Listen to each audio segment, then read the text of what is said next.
आज तारीख 18/1/2024 के चंद्रायनगुट्टा पुलिस ने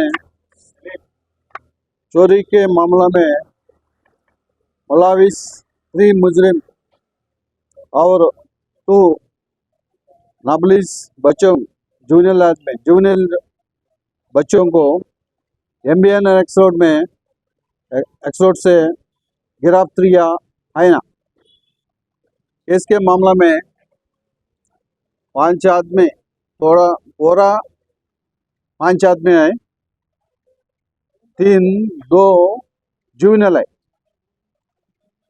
क्या एमओ क्या है, एक आदमी पूरा फिर रहे थे ये इन फ्रंट ऑफ हाउसेस में, घर के सामने ये पार्किंग का व्हीकल्स का देखने के बाद में ये वन को इंफॉर्मेशन दे देते।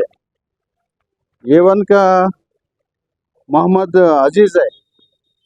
अजीज की इन्फॉर्म कर ले तो मोहम्मद जानी पाशा ऑब्जर्वेशन कर लेते। ये ला कर ये घर के सामने बोरा सो गया। देखने के बाद में तीनों मिलके एक ये 2 व्हीलर एंड 4 व्हीलर का मामला में ये निकाल देते।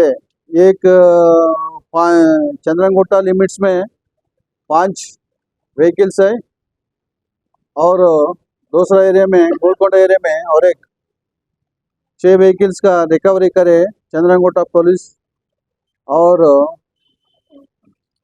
5 आदमी को आज अरेस्ट कर दिया। ये लोग कहाँ के रहने वाले? एक 2 चंद्रायनगुट्टा वाला है, एक चेतनाक वाला है और गोलकोंडा एक आदमी है। अजीज राशन गोलकोंडा, मोहम्मद शरीफ चेतनाका, मोहम्मद जानी पाशा चंद्रायनगुट्टा और 2 आदमी जूनियर का कहाँ रहते हैं? चंद्रायनगुट्टा। सवेगा में कोई केसेस है? पहले केसेस है, only Chandrayangutta first time involvement है।